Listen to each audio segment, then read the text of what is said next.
donc hara immoɗen dartoɗen wacciroɗen fi leydi men ndin. Soutenugol Mamadi Doumbouya ko ɗum woni hande kadi diina exista la Guinée. Woɓɓe no soka hay goto anda ko ɓe woniri, c'est-à-dire wolugol gonga woni crime. Grand Hilo, bonjour. Bonjour Alpha. Jaramo. Ça va, un vrai plaisir de vous avoir parmi nous. Merci, c'est partagé. Merci beaucoup. Hare hande iden hendi do doyen Hilo, Grand Hilo, dare no labira. Dare sukaɓe UFDG no labira. Donc hare imoɗin honneur hande hewti hakkunde men ɗo comme invité jonne mo haala wawa en yewtugol seeɗa fi hande La Guinée no fewdori par ce que hande ɗen andi UFDG no fewdori non ɓe inni UFDG mottinama UFDG exista kono depuis ɗum waɗa a innay on n'a jamais existé que avant. A innay ko hande noon UFDG wiliti tigi parce que ɗo joni hari ko mawɓe yiyata yeeso joni ko sukaɓe joni ko sukaɓe ayi sifa ɓe ɗo hari goɗɗo yiyataɓe maintenant awa ko sifa ɓe buy wonɓe ko cellule de communication ɓen ko seeɗaɓe hiwɗon no woodi buy wonɓe nder donc wano fédéraux ɓen kadi hiɗon andi donc vraiment UFDG ko hande tigi tigi tigi golle ɗe fuɗɗi. Awa hande noon sen yewti en yewte heña fi cellule on ɓayi ɗon andi ko nder cellule ɗon wonto iɗon jokki golle kelɗuɗe cellule on hande fijama on yo faamo ko honno cellule on woni golle maɓɓe fe UFDG. Golle cellule on déjà ko mottidirgol famille UFDG on fof donc o initiative ɗo hina fi Europe tun ko fi kala ko UFDG woniri o initiative ɗo ko pour famille UFDG on fof. Donc fédéral ɓe heddiɓe ɓen fou kamɓe kadi ɓe immoto ɓe daro fi yo cellule ji ɗi waɗe e continent ji ɗin fou. Donc parce que eɗon andi sino ɗaɓɓede parti politique e nder leydi La Guinée ndin implantiɗo partout e nder aduna o ko UFDG ko ɗum waɗi kaydiri wawata warde ɗum ɗon. Donc hande ɓe wonɓe ko leydi men ɗo ƴettuɓe leydi men ndin en otage ko woni ɓe faamali si tawno hara num ɓe faamuno ɓe eɓɓatano ko ɓe eɓɓi ɗo kon parce que ɗo ɓe ɓurti jonnugol men courage ɓe ɓurti chargugol pilje amen ɗen min andi ɓeɗo men naɓay ha men ɓaaroya. Hande ko ɗum marɗon wonnoɓe ancien militant UFDG hande ɓe goldude laamu ngu ɓe waɗi hoore maɓɓe wa ha ɓe yiɗali UFDG. Wonnoɓe gollude ko parti yalti yehi tawti ɓeɗo min ko minnata kon sérieusement woɓɓe maɓɓe hersi ko woni hande ɓe wata yiltitade ɓe inna vraiment accane men min yaafike par ce que min falju par ce que ɗo andi woɓɓe no jogui orgueil donc haray noon heddiɓe ɓen wonɓe kontingol e enfoncegol yawgol toujours continua soutien on ɓen ɗon ɗon déjà hande kadi ɓen ɗon ɓe hulata ɓe hersata par ce que sina ɗum hande ko aduna Allah fof woni dénoncude ko woni feƴƴude La Guinée kon hina guinéɓe ɓen ton. Donc, ils nous dénonçaient des Amnesty International, nous dénonçaient des ONU, nous dénonçaient des journalistes africains, Cameroun, Togo, Côte d'Ivoire, Sénégal, partout nous dénonçons des effets de commun. Donc, hande si jibinan de La Guinée, on surtout et aux familles UFDG, tawi hande nous jukki bedo, c'est que vraiment on a wati hulude wati hersude. C'est tout simplement ça. Hande, au fait, l'enfant là, il y a autant jamaon no andi kon fe kon ko leydi men. Kon hebe sali immagol darto. Jama on ala ko nyama, jama on ala ko yara, jama on ala ko golla, jama on ala ko janga, jama on ala ndiyam, jama on ala courant. Kono fo no jodi fanki pourtant leyden wawi immagol darto den lando den dipiji don fo. Effectivement question là-bas do parce que il faut que himbe ben anda wondema Allah jipota ko ara wadana en dum do. Wallahi. Donc ko enen woni ko Allah wadi jibinande La Guinée. Enen en finu tawden ko en be Guinée. Donc sifa dum do ko woni feƴƴude ko leydi men do kon c'est inacceptable. Donc goto doit ka wiede hande kadi yo immo darto. C'est que ko situation on interpelluma. Parce que si tawi a jooɗi ke e nder leydi ha andari tawi hande kadi wolugol gonga e ndi leydi ɗo woni crime, c'est que hande kadi modiɗa doit yaltude ko leydankima. Donc si yehi ha tawi hay ko julirde hinayo gonga wowle, c'est à dire hande si naɓama ɗon ɗen joni ko duwa wajede ko julirde ko yeyi e fi ngu laamu ɗo fi yoɓe accu tun nangugol ɓiɓɓe himɓe e neniraɓe e mawɓe ɗo andi ɗum ko gonga noon kono ala imamjo La Guinée fof wawɗo wolde ɗum. Donc ça veut dire que leydi men ndin ndi hewti ko tawatani ko situation on interpelli fof. Donc hina imamjo, hina nenirawo, hina babirawo, hina suka, hina payku ko fof doit immade. Ko tawata si gonga wowlama payko yehete ƴette naɓe maroye ko goto anda mawɓe ƴettoyte ɓe 80 ans yehe maroye ko goɗɗo anda nemiraɓe ɗum ɗon ɗen si hewti ɗon hande kadi modi leydi men ndin jogiiɓe ndi ɓen ɓe wirti lagine ɓe hersini lagine ɓe jasini lagine ɓiɓɓe lagine ɓen hewti noon ko yalta ko ley danɗe mum jooɗo fewta ɓe par ce que ɓe wata sokude fof donc ɓe wata kidnapude fof donc awa haray hande kadi sen fijiri en jokki ɓeɗo en waɗi leydi men ndi leydi fenande ɗum ɗon noon min jaɓata ɗum ɗon par ce que ko ɗum darni men ɗo ko ɗum waɗi si tawi hawri menen min andi ɓeɗoɗe min naɓay ha min ɓaaroya ina dey ha min yilto ma ha min ronka minen ko miɗen andi ɗum ɗo ala sadi goɗɗo happata ɗum ɗo ɗum ɗo c'est jusqu'à la victoire c'est ça pourtant leydi men ndin ko leydi julɓe effectivement effectivement ɗum ɗon kadi no yeeyi e ko tawata ni soutenugol Mamadi Doumbouya ko ɗum woni hande kadi diina exista la Guinée par ce que ko kaamilu on e bible on o ƴetti yeeso guinéɓe ɓen fop o inni o waɗata few sina ko laaɓa donc si tawi hande noon jokkuɓe diina ɓen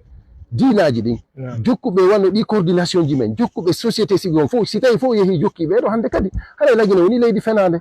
leydi ndi ala diina donc haray ko il faut yimɓe ɓen anda wondema koko ŋaañi en fof fewndi fewdo ɗo Mamadi Doumbouya e kono mum ko maɓe iwa ɗon ɗum ɗon ala jeegidiro ɗum ko forcé onon jokkuɓe ɓen yilte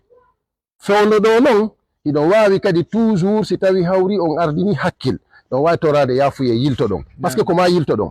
on yi Sénégal ɗo buyno jokkuno mouvement jooɗiɓe ɓen hande ko ɓen woni yaltude toro yafuye hay Macky Sall on andi ɗum ko hollugol wondema ko banu adama awa banu adama si faayi mo dowa yiltitade par ce que ko banu adama mo wawi wadde erreur mais ko honɗum ɓuuri hulɓinade ko leydi men ɓe waɗa e erreur ji monumental ɓe ndaara ɓe tawa sabu maɓɓe leydi men ndi fof hande yimɓe no warede ire goto anda fi mum woɓɓe no soka hay goto anda ko ɓe woniri c'est à dire wolugol gonga woni crime hara kadi hiɓe huuli hersi hiɓe jogui kadi orgueil fi wigol modi men yaafinike ɗum ɗon c'est pas bon wallahi ɗum ɗon no yurni mais iyi modi yilohi ɗon haala vidéo fi haray Doumbouya président on mo arde ko men leyɗe porto ɗo wayno eɗen gandi tan on ɗuuɗa kono yewte fi no heña par ce que enen goɗɗo wata iwugol leydi men ndin toon o wara toon goɗɗo o ara ɗo hara enen hiɗen arɗo hiɓe protége en hiɗen inni ko watta kon toon watta ɗo on waɗowo ɗum toon wara ɗo joɗɗen fanken hara tigi tigiri en joɗaki immoɗen donc haray est ce que ɗo gandi nden ñalade ɗo gandi on loyo ɗo gandi hon toon mo arde fiyo en fo yo en immo dartuɗe nden ñanden yahen accueillemmo no warowo yimɓe no accueillirte ɗon voilà haray ɗo o question ma ɗo welilan Alpha parce que c'est très important ɗum ɗo noon mi wolirali ɗum ɗo fi añugol goɗɗo ko mi wolirta ɗum ɗo ko en tant que d'abord africain jo en tant que guinéen jo en tant que ɓalejo par ce que hino hersini hino hulɓini ko wonɗo e hirsude wara soka on andi ñanden Tumba Jakite ko waɗɗo duuɓi 10 kaso on andi o warama ɗo andi aduna Allah on fof andi ɗum on andi Sadibou Coulibaly en ko ni warira ɗum andi ɗum on nani ɗum hay ko assemblée ɗuma CEDEAO on nani Guy Marius Sagna no wola tun hande guinéɓe ɓen fof ils sont en sursis on andi ɗum aduna Allah fof no andi awa mi yetoto on si tawi hawri Mamadi Doumbouya fokkiti argol ñalande nden andaka taw haray ko mi torike jama lagine en fop yo suive page ji ɗin ñalande nden si andama tun wowlete jama fof anda ñalande kaari o aray mo beeyo accitu nden ñalande kala ko jogi mi innali en yiltaymo mais kono koyo aduna Allah fof andu lagine ko yimɓe woni toon ina baaɗi par ce que sina ɗum hara en hersi si tawi hawri hande fonike menge en ɓe bonna fus Billo Ba en bonna fus Habib Marwan en bonna fus si tawi hawri hande Aliou Ba no soka fus so waɗa si tawi hawri on waɗuɗo ɗum ɗon fof on wonɗo responsable ɗum ɗo fof o ari pari ɗo ɗen tawi hawri guinéɓe ɓen immaki fof mobilise aduna Allah fof yi ndaari tawi vraiment guinéɓe ɓen ari revendikuggol droit ji mum ɗin par ce que ko ɓe banu adama par ce que ko ɓe yimɓe non haray hande kadi hay goto haajatake men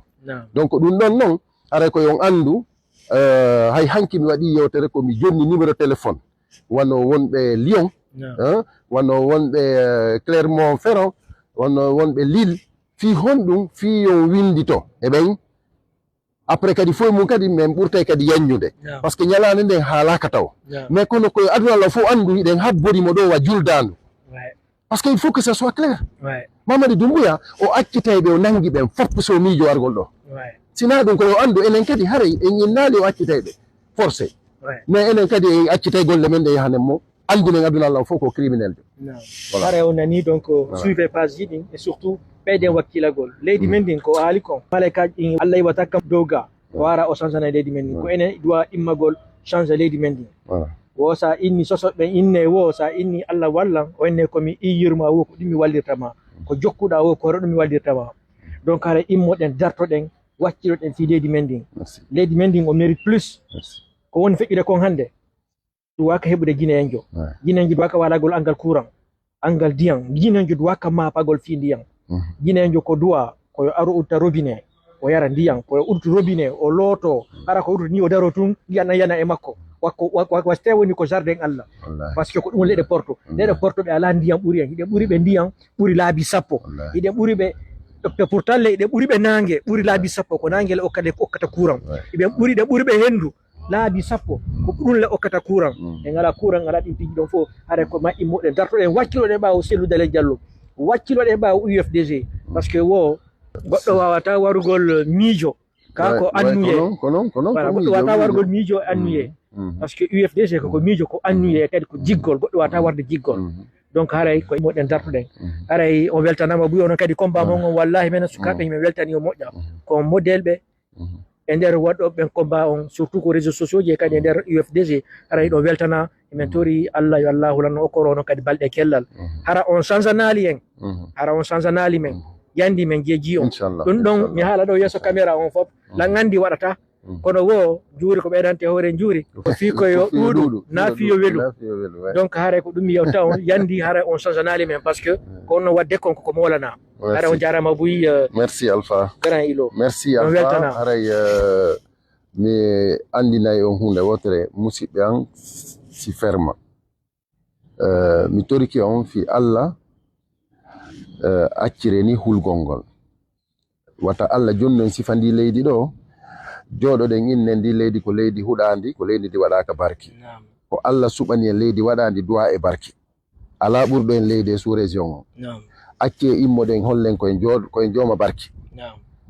ko Allah neldi en immoɗen fi mum faggoɗen fi mum wata en jooɗo étranger wigol enen en mantora e étranger